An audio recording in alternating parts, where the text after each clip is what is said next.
এই 25 বছরে পাপগুলো কি করা হয়েছে, কোনো একটা পাপ বাকি আছে কিনা যা করা হয় নাই? 25 ইয়ার্সের মধ্যে অনেকেই জিনা করেছে, অনেকেই। আমি আপনাদের কথা বলছি না, এভারেজ আমি পুরো বাংলাদেশের ইয়াং জেনারেশনের কথা বলছি। 25 বছরের ইয়াং এই প্রজন্মটা, এই লেটেস্ট যে প্রজন্মটা, এদের অনেকেই জেনা করেছে, বিবাহ বহির্ভূত সম্পর্ক। এবং আমরা এখন জেনাকে অনেক সময় উস্কেও দেই, আমরা অনেক সময় এটাকে প্রমোটও করি, আমরা এটাকে ফ্যাশনও মনে করি। কারণ আমাদের ঢাকায় মানুষ বলে যে তোর গার্লফ্রেন্ড নাই, এটাই হচ্ছে ওদের কাছে অবাক করা বিষয়। সবাই ঘুরে, ঈদের দিন তুই ঘুরতে পারিস না? আমাদের ফ্যামিলির মধ্যে একজন বলতেছিল তার মেয়েকে, সবাই ঈদের দিনে বাইরে যায়, তুই যেতে পারস না? ঢাকায় এভাবে কথা বলে। তার মানে এটাই ফ্যাশন, মানে আমরা জেনাকে উস্কেও দিচ্ছি। তার মানে 25 বছর আমরা অনেকে জেনাও করেছি। মাদকের সাথে সম্পৃক্ত কত পার্সেন্ট ইয়াং জেনারেশনে আমাদের দেশে? ক্যালকুলেট করেন, আপনি গুগল করেন, দেখেন কত পার্সেন্ট আমাদের দেশে মাদক সেবন করেন। ইভেন এখন কিশোর গ্যাং বের হয়েছে, কিশোর গ্যাংয়ে অনেক যুবকরা যায়, অনেকে রাস্তাঘাটে মারামারি করে, অনেকে পলিটিক্যাল দলাদলির মধ্যেও আছেন অনেকেই, এবং এখানে ভাই ভাইয়ের রক্ত ঝরাই আমরা। উভয় মুসলিম, কিন্তু উভয় মুসলিম, জুমার দিন একসাথে নামাজ পড়ে। তাহলে এটা কোন দর্শন যেটা আমার ভাইকে শত্রু বানিয়ে দিল, আর পশ্চিমারা গাছের আড়ালে বসে বসে হাসছে? কারণ এই দর্শনগুলো তো ওরাই দিয়েছে।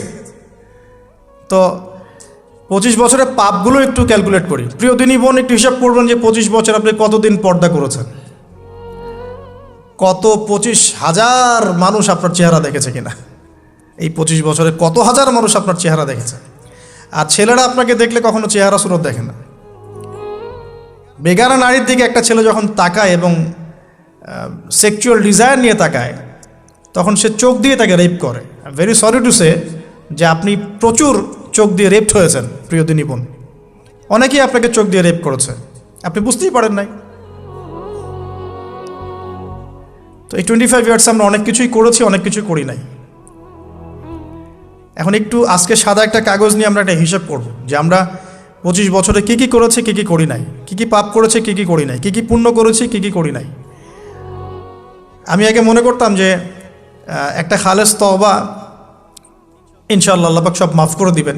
আসলে আল্লাহ পাক মাফ করেই দিবেন, কিন্তু ভিতর থেকে স্যাটিসফাই হতে পারবেন না আপনি। এখন যদি আপনি এখান থেকে আমার এই লেকচারটা শুনে আল্লাহর ওলি হয়ে যান এবং আপনি বড় মুহাদ্দিস, মুফতি, দিনের বড় দায়ী ইলাল্লাহ, বড় পলিটিশিয়ান, বড় ইঞ্জিনিয়ার, মানে যারা ওয়ার্ল্ডকে ইসলাম স্ট্যাবলিশমেন্টের দিকে নেতৃত্ব দিচ্ছেন, এমনও মানুষ যদি আপনি হয়ে যান, আপনি এই 25 বছরের ঋণটা শোধ করতে পারবেন না। এই 25 বছরের ঋণ আপনাকে প্রতিনিয়তই ভিতরে ধুকিয়ে মারবে আর কি, যেটা আমাদেরকেও মারে ভিতর থেকে। যে আমরা যদি আগে থেকে বিষয়গুলো বুঝতাম, যদি আরও আগে থেকে স্টাডি করতে পারতাম, আরও বেশি যদি আমি আলেম ওলামার সাথে মিশতে পারতাম, আরও যদি বেশি গভীরে যেতে পারতাম, তাহলে কতই না ভালো হতো। তো আমি আশা করি কথাগুলো আপনাদের কলিজায় পৌঁছাবে ইনশাআল্লাহ। এখন লাইফের এটা সবচেয়ে ভাইটাল পার্ট। এই সম্পর্কে আমি জাস্ট 2টা হাদিস বলে আস্তে আস্তে কনক্লুশনের দিকে যাচ্ছি। নবী সাল্লাল্লাহু আলাইহি ওয়াসাল্লাম বলছেন যে 7 শ্রেণীর মানুষকে আল্লাহ পাক কিয়ামতের দিনে আরশের ছায়া দিবেন। কত শ্রেণী ভাই? তার মধ্যে সেকেন্ড শ্রেণীটা হচ্ছে সেই যুবক নাশা ফি ইবাদাতিল্লাহি তাআলা, যে আল্লাহ পাকের ইবাদতে তার যৌবনকালটা কাটিয়ে দিয়েছে। এখনও বাকি আছে আপনার সামনে। যৌবনকাল কতটুকু? হয়তো 15 to 40। তার মানে এখনও 40 বা 50 বছর পর্যন্ত আপনার যৌবনটিকে থাকবে ইনশাআল্লাহ, যদিও বা এই যুগে থাকে না আর কি। আমরা তো ফ্যান্টাসিতে ভুগি অনেক সময়, 4টা বিয়ে। বাস্তবতা হচ্ছে এই যুগে একটাই ডিফিকাল্ট, একজনকে সন্তুষ্ট করে কি ডিফিকাল্ট। এখন সেই যুগ না তো, আমরা তো হর্স রাইড করি না, আমরা তো এক্সারসাইজ করি না, আমরা তো এখন অনেকে খেলিও না, আমরা ফাস্ট ফুড খাই, আমরা হাইজেনিক খাবার খাই না, আমরা আগেকার মানুষদের মতো অনেক কিছুই করি না। এনভায়রনমেন্ট নষ্ট হয়ে গেছে, পলিউশন আছে, সব মিলে এখন আমাদের যৌবন যে 50 বছর পর্যন্ত থাকবে, এটা নিশ্চয়তা দেওয়া যাচ্ছে না যদি আমরা বেঁচেও থাকি। আর কত যুবক যুবতী ভাই বোন যে যৌবনকালেই চলে যায় তার তো ঠিক নাই। প্রিয় দিনী ভাইয়েরা, আমরা আলোচনা করছিলাম যৌবন সম্পর্কে। এই বিষয়ে আমি 2টো হাদিস বলার নিয়াত করেছিলাম। তো প্রথমটা শুনিয়েছি মোটামুটি, সেটা হলো নবী সাল্লাল্লাহু আলাইহি ওয়াসাল্লাম বলেছেন যে কিয়ামতের মাঠে আল্লাহ রাব্বুল আলামিন যে 7 শ্রেণীর মানুষকে তার আরশের ছায়া দিবেন, তার মধ্যে 3য় শ্রেণী হচ্ছে সেই যুবক যে তার যৌবনকালটাকে আল্লাহর পথে উৎসর্গ করেছে বা কাটিয়ে দিয়েছে। আরেকটা হাদিস যেটা বলতে চাচ্ছিলাম সেটা হলো, কিয়ামতের মাঠে 5টা প্রশ্ন হবে, স্পেশাল 5টা প্রশ্ন, যে 5টা প্রশ্নের উত্তর না দেয়া পর্যন্ত কাউকে ছাড়া হবে না। তার মধ্যে প্রথম প্রশ্নটাই হচ্ছে তোমার জীবন কোন কাজে কাটিয়েছো, এবং দ্বিতীয় প্রশ্ন হচ্ছে তোমার যৌবন কোন কাজে কাটিয়েছো।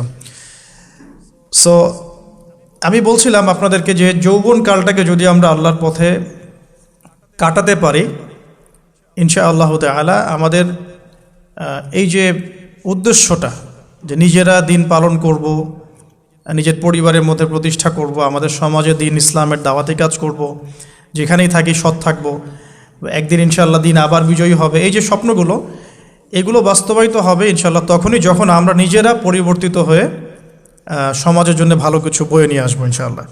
তো আমি জাস্ট কয়েকটা পয়েন্ট আপনাদের সাথে একটু শেয়ার করে শেষ করে দিব, যে এখন থেকে কিভাবে আপনারা বা আমরা আমাদের যৌবনটাকে আল্লাহর পথে কাটাতে পারি। প্রথম যে পয়েন্টটা আমি লিখে নিয়ে এসেছি সেটা হলো, আমি একটু বলেওছিলাম যে আমাদের নিজস্ব খসড়া একটা আমলনামা তৈরি করতে হবে আর কি। আজকে আমরা সেটা করতে পারি বাসায় গিয়ে, যে আমরা যদি আমাদের গড় আয়ু হয় 60 বছর, তাহলে আমরা এখন কতটুকু সময় পেতে পারি, আর এই সময়টুকুর মধ্যে আমাদের টার্গেট কি, আমরা আসলে কি চাচ্ছি, কি অ্যাচিভ করতে চাই, যা চলে গেছে এই সময়টুকুর মধ্যে আমরা কিভাবে আল্লাহর রহমত পাবো, ক্ষমা পাবো কিভাবে। যা চলে গেছে এর মধ্যে অনেক নামাজ কাজা থাকতে পারে, রোজা কাজা থাকতে পারে। অনেক সময় এমন হতে পারে যে আমরা অন্যের হকও নষ্ট করেছি। প্রথম যে কাজটা করা উচিত সেটা হলো খালেস তওবা। 1 নাম্বার, তাহলে আমরা বলতে পারি যদি আমরা এখন সংকটগুলো চিহ্নিত করে সমাধানের পথে হাঁটতে চাই, তাহলে আমাদের যৌবনটা আল্লাহর পথে উৎসর্গ করা ছাড়া কোনো অপশন নাই। উৎসর্গ বলতে আমি বোঝাচ্ছি কাটিয়ে দেয়া, আল্লাহর ইবাদত করে কাটিয়ে দেওয়ার কোনো বিকল্প নাই। তার জন্য প্রথমত আমাদের নিজেদের জীবনের কৃতকর্মগুলোর হিসাব নিকাশ মেলাতে হবে, 1 নাম্বার। আর 2 নাম্বার হচ্ছে বিশুদ্ধ তওবা করে আল্লাহর পথে ফিরে আসতে হবে। বিশুদ্ধ তওবা কিভাবে করব এটা আমরা অনেকে বুঝি না।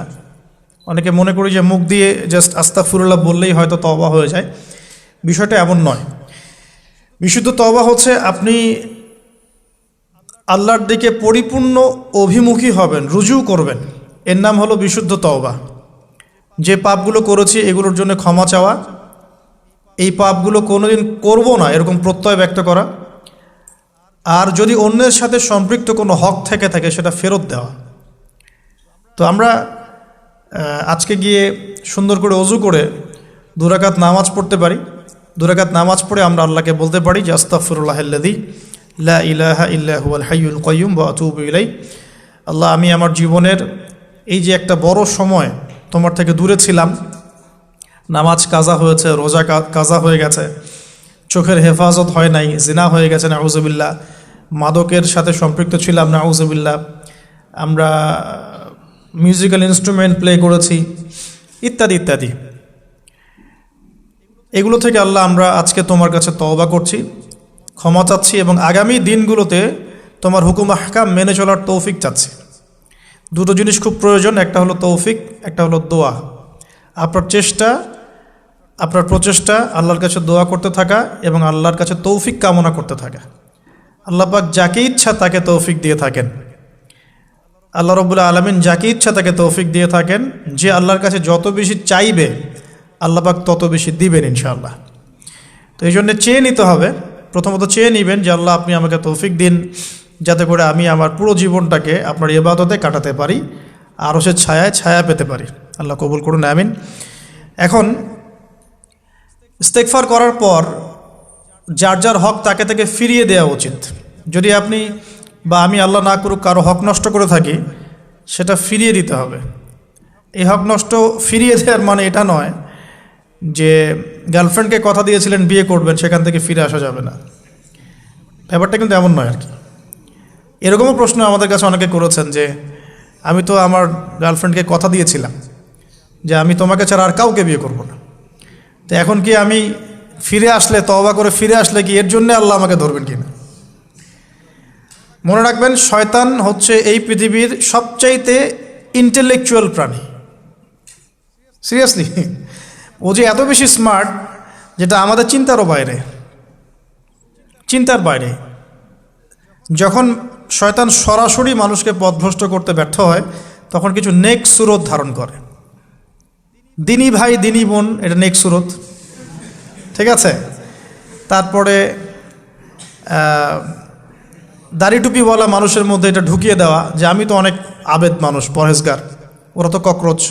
দেখবেন বেশি না, 1 মাস যদি কেউ নামাজ পড়ে, 1 মাসে 10টা বই পড়াশোনা করে, ইসলাম সম্পর্কে একটু ঘাটাঘাটি করা শুরু করে, অন্যদের সাথে কথা বলার ক্ষেত্রে তার যে বডি ল্যাঙ্গুয়েজ, এটা খেয়াল করবেন।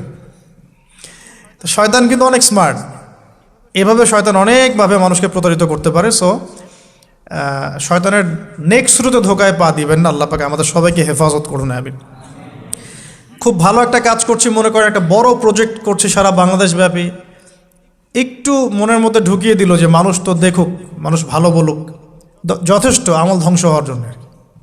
এতটুকু যথেষ্ট আমল ধ্বংস হয়ে যাওয়ার জন্য। আল্লাহ মাফ করুক আমাদেরকে। তো প্রথমেই প্রিয় ভাই, তওবা করে ফিরে আসা, যার যার হক তাকে তাকে ফেরত দিয়ে দেওয়া। এরপরের সবচাইতে ইম্পর্ট্যান্ট জায়গাটাই হচ্ছে ইলম অর্জন করা। যেখানে আছেন সেখানেই থাকবেন, মানে যে প্রতিষ্ঠানে যে সাবজেক্টে পড়ছেন, এখন আপনাদের প্রায় জীবনের 20টা বছর চলে গেছে।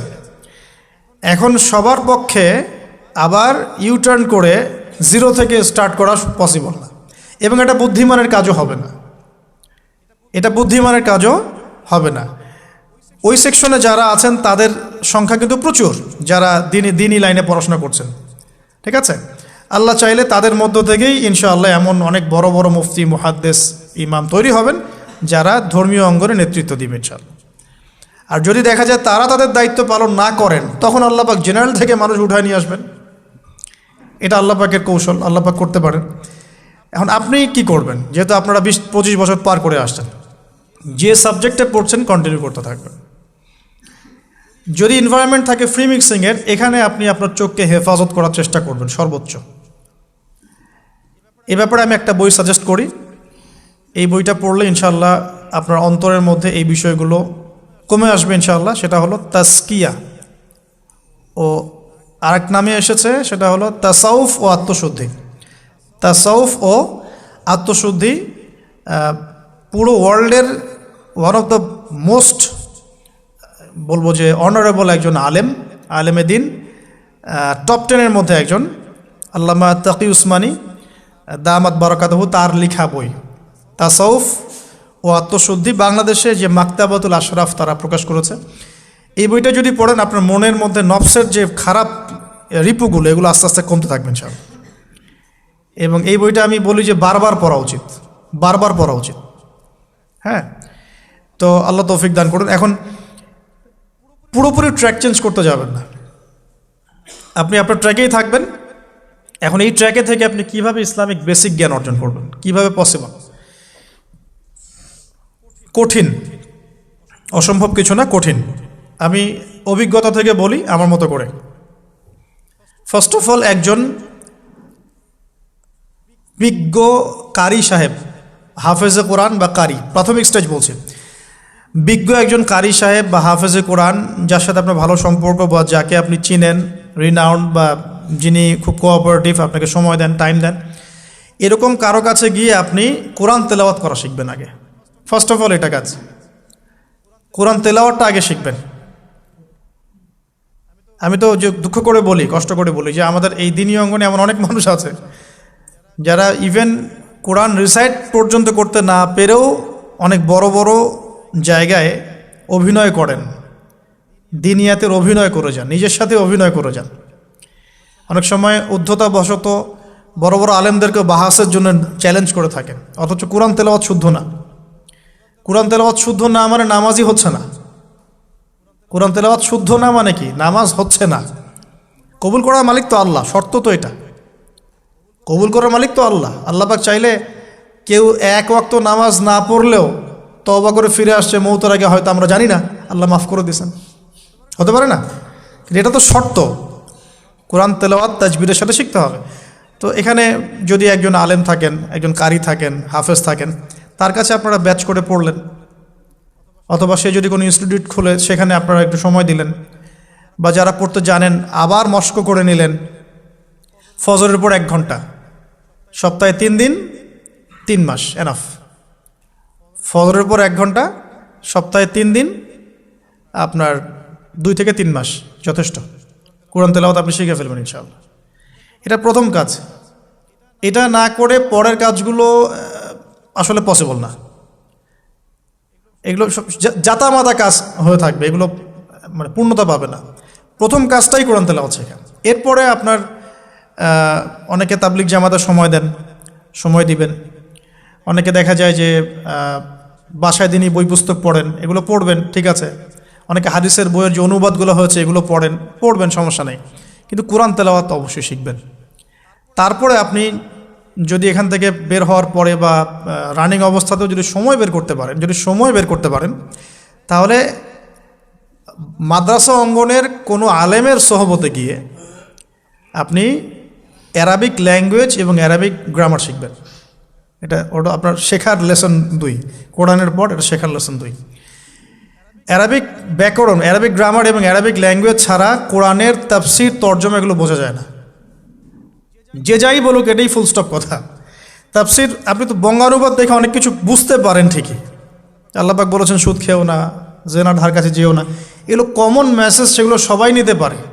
একজন অমুসলিম ভাইও ওইটা যদি বাংলা পড়তে পারে সেও বুঝতে পারবে কি বলতে যাচ্ছেন আল্লাহ পাক। অ্যারাবিক ল্যাঙ্গুয়েজ, অ্যারাবিক গ্রামারের ভিতরে না ঢুকলে আপনি কোরআনের ভাষাটাকে ধরতে পারবেন না। আল্লাহ পাকের যে মানে ঐশী গ্রন্থের বালাগাত, এটা আপনি বুঝতে পারবেন না। তো এই জন্যে এটা তো সিম্পল এক্সাম্পল। আমরা যদি এখানকার ল্যাঙ্গুয়েজ কি বইগুলোর, ইংরেজি না বাংলা? ইংলিশ। মাশাআল্লাহ, ইংলিশ ল্যাঙ্গুয়েজ যদি না জানতাম আমি কি এখানে পরীক্ষা অ্যাটেন্ড করতে পারতাম? আমি তো ওই টপিকটাই বুঝবো না, কোন টপিক আলোচনা হচ্ছে, স্যার কী পড়াচ্ছেন। আমার তো ইংরেজি গ্রামারের এবং ইংরেজি ল্যাঙ্গুয়েজটিক আমার কোনো দক্ষতা নাই। তাহলে আমি কীভাবে ওই চ্যাপ্টার 1, চ্যাপ্টার 2, চ্যাপ্টার 3, এই টপিক ওই টপিক কেমন করে বুঝতে পারি? সিমিলার এখানে কোরআনের ক্ষেত্রে যদি আপনি ল্যাঙ্গুয়েজগুলো না জানেন এবং গ্রামারটা না বোঝেন, তাহলে কোন সূরার ভিতরে কি গভীর মর্ম এগুলো আপনি ধরতে পারবেন। ভাষা একটা অর্থ বুঝতে পারবেন। ভাষা অর্থ পরীক্ষায় পাশ করাতে পারে, কিন্তু A+, গোল্ডেন A+ আনতে পারে না। তো আশা করি আপনি বুঝতে পারছেন যে আমি কী বলতে যাচ্ছি। তো এটার জন্যে এখন এক্সাম্পল বুঝে নেন। এই যে এখানে ইংরেজি ল্যাঙ্গুয়েজ পড়ছেন, ওই ল্যাঙ্গুয়েজের উপরে বেস করে আপনি বইগুলো শেষ করছেন, এটা কি ওস্তাদ ছাড়া করছেন না ওস্তাদ সহ করছেন? টিচার লাগে না? সেম জিনিস কোরআনের ভাষা শিখতে হলেও, গ্রামার শিখতে হলেও এরকম কিছু ওলামায়ে কেরাম আপনাকে খুঁজে বের করতে হবে। এখন ওলামায়ে কেরামরা কিন্তু অনেক ব্যস্ত, অনেকের অনেক কাজ থাকে, অনেকের মাদ্রাসা থাকে, অনেকের দিদি খেদমত থাকে। এর মধ্যেও আল্লাহর কাছে দোয়া করতে থাকেন, ইনশাল্লাহ আপনাকে আপনার ওস্তাদ আল্লাহ পাঠিয়ে দিবেন ইনশাল্লাহ। আল্লাহ পাক কাউকে ওস্তাদ ছাড়া রাখবেন না। তো ওস্তাদের কাছে আপনার বিহেভিয়ার কেমন হবে, এখন আপনি টিচারের সাথে যেমন বিহেভিয়ার রাখেন সেরকম তিনি সবক দিবেন, আপনি সেটা বাসায় কভার করবেন, নতুন পড়া নেবেন, আবার পড়া দিবেন। এইভাবে আস্তে আস্তে 4-5টা ক্লাসিক্যাল অ্যারাবিক গ্রামারের বই যদি কভার করতে পারেন, ইনশাআল্লাহ আপনি কোরআনের এই যে আলহামদুলিল্লাহি রাব্বিল আলামিন পড়ছেন, অর্থটা নিজেই বুঝতে পারবেন। হ্যাঁ, যালিকাল কিতাব লা রাইবা ফিহি হুদাল লিল মুত্তাকিন পড়ছেন, আপনি নিজেই বুঝতে পারবেন যে আল্লাহ পাক কী বলছেন আমাকে। তো এই যোগ্যতাটা অর্জন না করলে সত্যিকার অর্থে আমরা যে কোরআনিক সমাজ যেটা বলি আর কি বড় গলায়, এটা আসলে বাস্তবায়িত হবে না, তা আমার মত।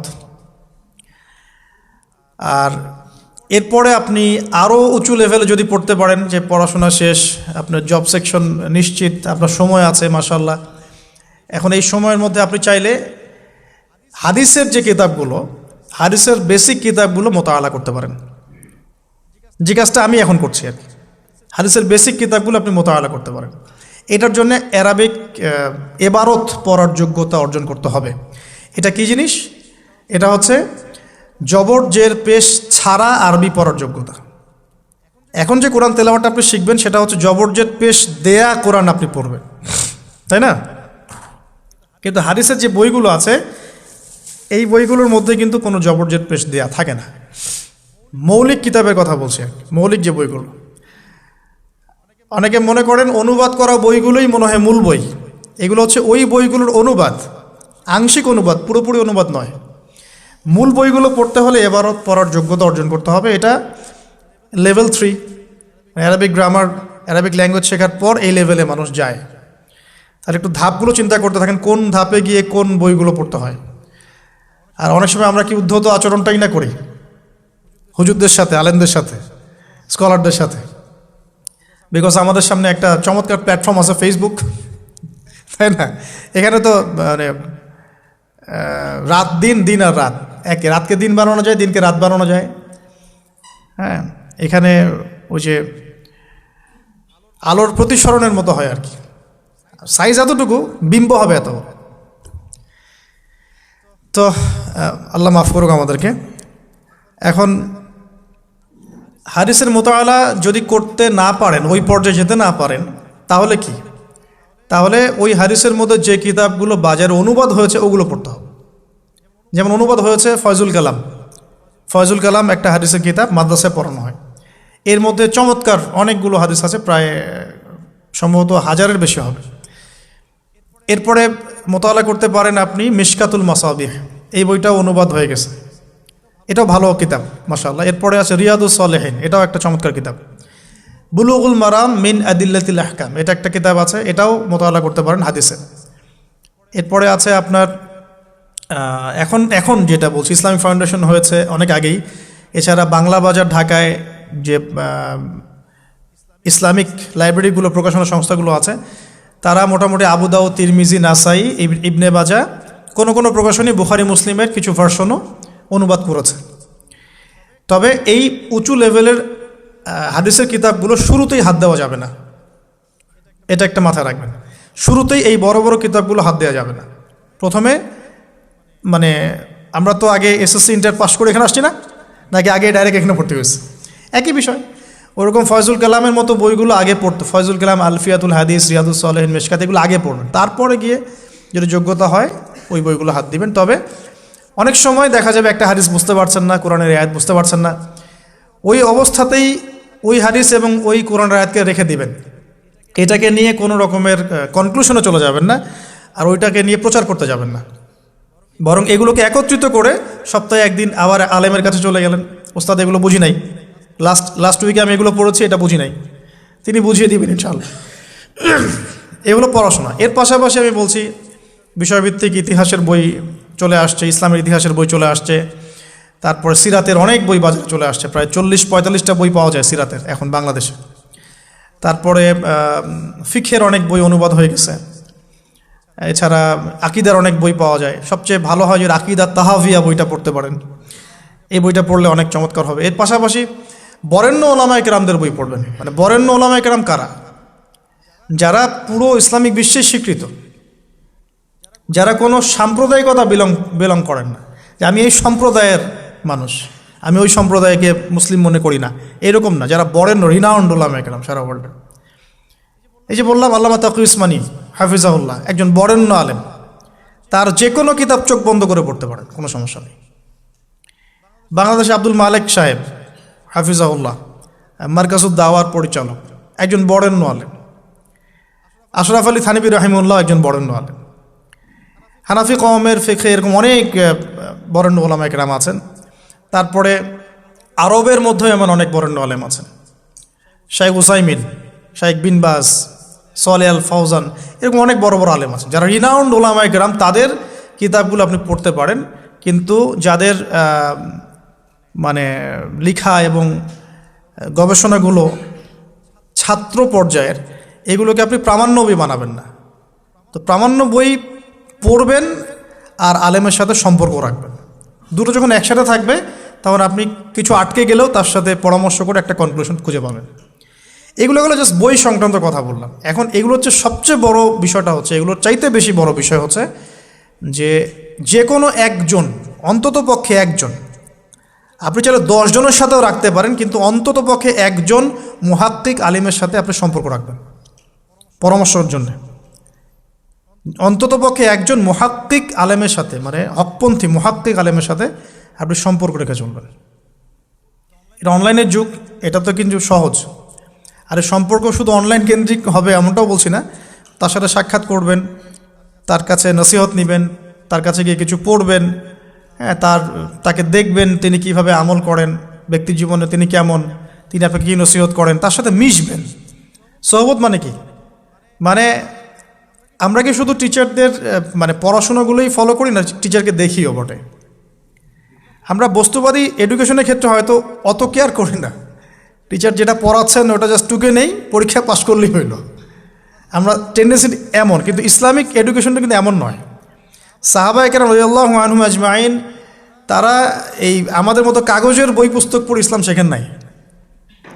কীভাবে শিখেছেন? তাহলে সরাসরি নবীকে দেখে শিখেছেন। নামাজ পড়তে গিয়েছেন, দেখেছেন নবী কেমন করে নামাজ পড়েন, দেখছেন নবী কেমন করে হাঁটেন, দেখছেন নবী কেমন করে কাপড় পরেন, দেখছেন নবী কেমন করে আতর ইউজ করেন, কেমন করে তিনি হাসেন, কেমন করে মানুষের সাথে মেশেন, হ্যাঁ, কথা বলার সময় কেমন করে মানুষের দিকে তাকান। খুঁটে খুঁটে একটা একটা করে নিয়ে হাদিসের এক একটা অধ্যায় রচিত হয়েছে। নবী কেমন করে তাকান, নবী কেমন করে মেসওয়াক করেন, নবী কেমন করে হাসেন, এগুলো আপনি অধ্যায় পাবেন। ইভেন আপনি অধ্যায় পাবেন নবী কেমন করে চুল আঁচড়ান। তাহলে আপনি দেখেন সাহাবীরা কিভাবে খুঁতে খুঁতে নবীকে দেখেছেন। বলা হয় আব্দুল্লাহ বিন মাসউদ রাদিয়াল্লাহু আনহু সম্পর্কে, তিনি নবীকে এত বেশি কপি করতেন হাঁটা চলা কথাবার্তায় যে নবী সাল্লাল্লাহু আলাইহি ওয়াসাল্লামের পরের যুগের অনেক মানুষ এসে দ্বিধাদ্বন্দ্বে পড়ে যাইতো যে রাসূল সাল্লাল্লাহু আলাইহি ওয়াসাল্লামকে দেখছি নাকি। এমনভাবে কপি করতেন, এমনভাবে। সো এখানে আমি সোহবতের বিষয়টা বোঝাতে যাচ্ছি যে যে কোনো অন্ততপক্ষে একজন মুহাক্কিক আলেমের সাথে সম্পর্ক রাখবেন, অন্তত একজন। আপনি চাইলে 10 জন 20 জন 50 জনের সাথে রাখতে পারেন, অন্ততপক্ষে একজন যাকে দেখে আপনি শিখবেন, আপনার স্টাডিগুলোকে আপনি যেটা সমস্যা ফেস করছেন সেগুলোকে তার সামনে পেশ করতে পারেন। এটা আমি খুঁজে দিব না আপনাদেরকে, নাম বলেও দিব না, আমি কার কার সাথে সম্পর্ক রেখে চলি এটা আমি বলবো না, এটা আপনাকে খুঁজে বের করতে হবে। তবে এখানে আমি একটা কথা বলে দিব যে যেহেতু আমরা সব সাধারণ মানুষ, কারণ আমরা তো কেউ স্কলার নই, এখানে আমরা কেউ মানে যেটা বলি যে মুজতাহিদ, ইজতেহাদ করার যোগ্যতা রাখি না আমরা এখানে কেউ। সেক্ষেত্রে অবশ্যই আমাদেরকে পূর্বসূরি ওলামায়ে কেরামদেরকে ফলো করতেই হবে, কারণ কোরআন সুন্নাহ নতুন করে গবেষণা করে আপনি তো সব মাসআলা বের করতে পারবেন না। এই কারণে আমাদেরকে মাযহাব মানতে হয়, এটা খারাপ কিছুই না। এটা নিয়ে অনেক কথা সমাজে এখন শুনি, দেখি, দরকার নাই, আমরা লা মাযহাবি, আমরা এইটা, আমরা সেইটা। এগুলো আসলে বোগাস কথাবার্তা এবং সমাজ বিভক্তকরণের মূল হাতিয়ার এগুলো হয়ে গেছে এখন। সমাজের ইউনিটি নষ্ট করবেন কেন? কোরআন এবং সুন্নাহ আল্লাহ ফলো করতে বলেছেন, দ্যাটস অল।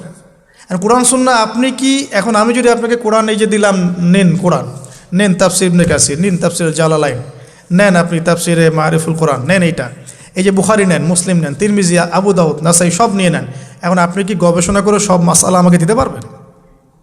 ইম্পসিবল আমার পক্ষে, এখন ইম্পসিবল একটা। তাহলে এগুলো যারা গবেষণা আগে করেছেন তাদের কিতাব তো আমাদেরকে পড়তে হচ্ছে। এটাই হলো তাদের মত নেয়া, তাদের মত অনুযায়ী পথ চলা। তো এই জিনিসগুলো নিয়ে যারা বাড়াবাড়ি করছে এটা খুবই দুঃখজনক। যে অবশ্যই কোরআন সুন্নাহকে ফলো করতে হলে আমাদেরকে হকপন্থী উলামায়ে কেরামের সোহবতে যেতেই হবে, তাদের বইপত্র, লেকচার, তাদের নসিহত, তাদের ফিকহের কিতাব এগুলো আমাদের ঘাটতে হবে। আদারওয়াইজ আমরা সরাসরি কোরআন সুন্নাহর দাবি করলেও মানতে পারবো না, সরাসরি কোরআন সুন্নাহ মানিয়ে দাবি করলেও মানতে পারবো না, বিকজ আমি তো কোরআন সুন্নাহর সব জ্ঞান রাখি না।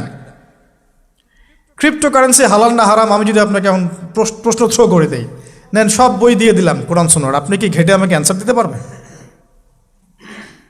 তাহলে এটা ঘাটবে কারা? যারা এটা ঘাটার যোগ্যতা রাখে। তারা ঘেটে যখন একটা প্যানেল করে একটা ফতোয়া যখন আসবে যে না এটাই, তখন আমরা সেটাকে ফলো করব, দ্যাটস অল। এই জিনিসটা রাসূল সাল্লাল্লাহু আলাইহি ওয়াসাল্লামের যুগেও ছিল, সাহাবীদের যুগেও ছিল, তাবেঈনদের যুগেও ছিল, এটা আস্তে আস্তে চলে আসছে এই পর্যন্ত। তো এখানে ক্লাসিক্যাল যে ইসলাম চলছে এখানে থাকলে আপনার বিভ্রান্ত হওয়ার কোনো চান্স নাই। কিন্তু এর আশপাশে ব্যাঙের ছাতার মতো অনেক মতাদর্শ এসেছে এখন, নতুন নতুন অনেক। এগুলোতে পা দিলে নেক্সট শুরুতে ধোকা খাবেন শয়তানের মতো। ওই যে বললাম শয়তান নেক্সট শুরুতে ধোকা দেয়, মনে হবে যে আমি তো সরাসরি কোরআন সুন্নাহ ফলো করি, আদতে আপনি কোরআন সুন্নাহই ফলো করছেন না।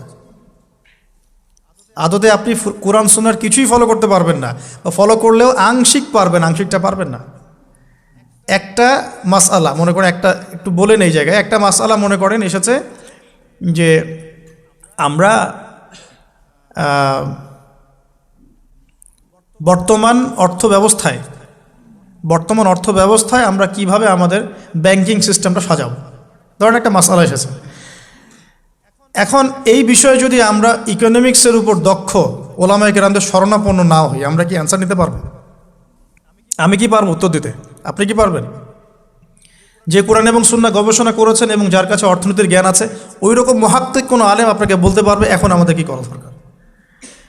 এই জিনিসটাই যদি আমরা বাংলাদেশের সংবিধান সম্পর্কে জানতে চাই, আমাদেরকে আইনজীবীর কাছে যেতে হবে।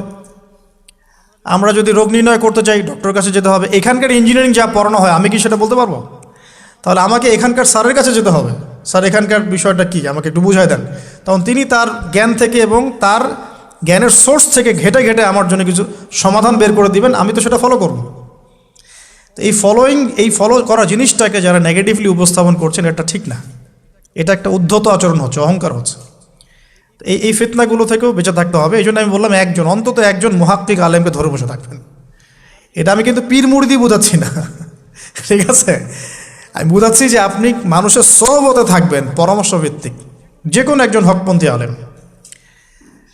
এখন এরপর কি?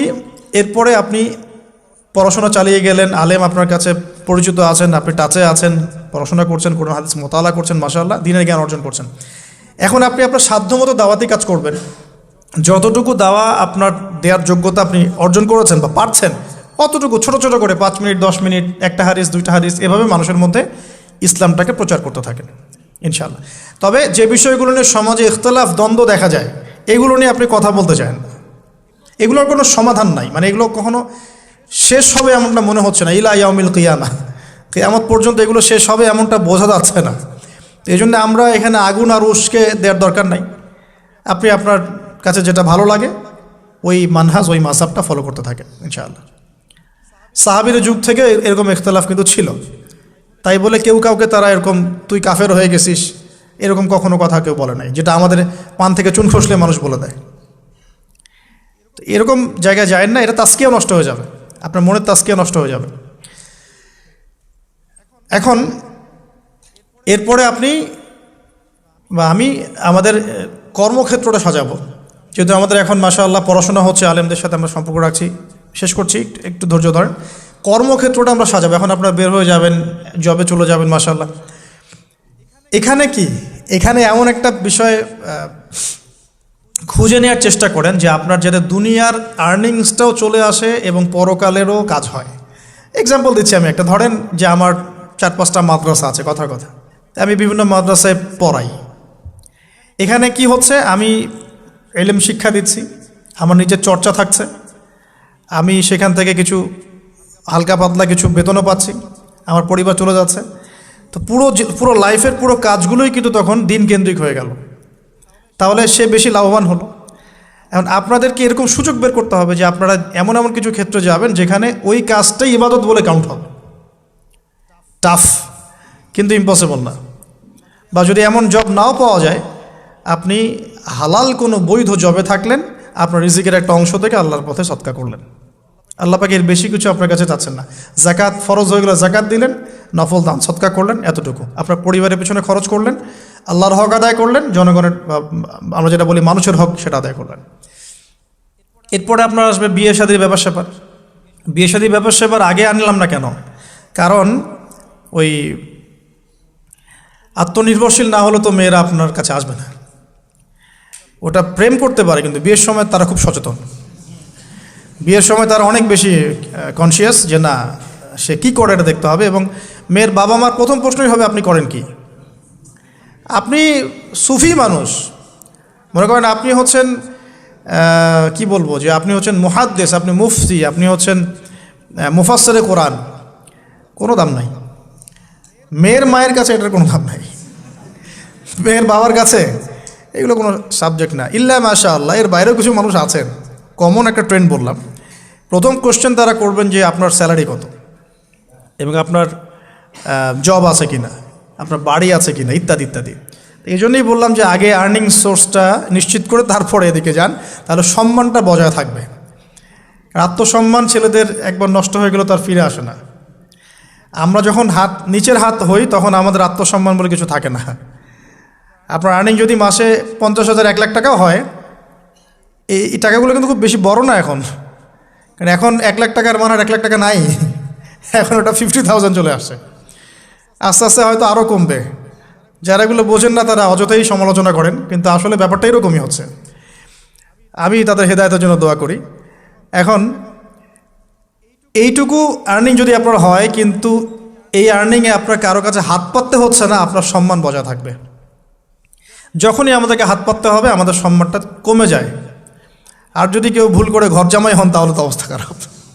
ঠিক আছে, তো এই জন্যে আয়ের একটা অংশ নিশ্চিত করতে হবে। এই জন্য একটু সবর করেন। এই সবরের সময়টা কি করবেন? বেশি বেশি ফোন চালাবেন, তাহলে সবর করতে পারবেন না। এই সবরের সময়টুকু মোতাআলা করবেন, পড়াশোনা করবেন, সম রাখবেন, আপনার রোজা রাখবেন, ভালো কাজে ব্যস্ত থাকবেন, ইনশাআল্লাহ প্রবৃত্তি নিয়ন্ত্রণে থাকবে। আর যদি আপনার বিকল্প অপশন থাকে, কৃষি অপশন থাকে, কৃষিকাজের সুযোগ আছে, ব্যবসার সুযোগ আছে, বা আপনার পৈতৃক সম্পত্তি আছে, সেক্ষেত্রে আপনি আগে বিয়ে করে রাখতে পারেন, কোনো সমস্যা নেই। এটা ডিফার করে মানুষের মধ্যে। আল্লাহ পাক আমাদের সবাইকে হালাল রিজিকের ব্যবস্থা করুন, দোয়া করি। রিজিকের এই অংশটুকুর মধ্যে একটা অংশ আল্লাহর জন্য রাখবেন। রিজিকের অংশের একটা অংশ আল্লাহর জন্যে, আর বাকি একটা অংশ পরিবারের জন্যে, একটা অংশ নিজের জন্যে, একটা অংশ বই কেনার জন্যে। এভাবে স্যালারিকে ভাগ করবেন।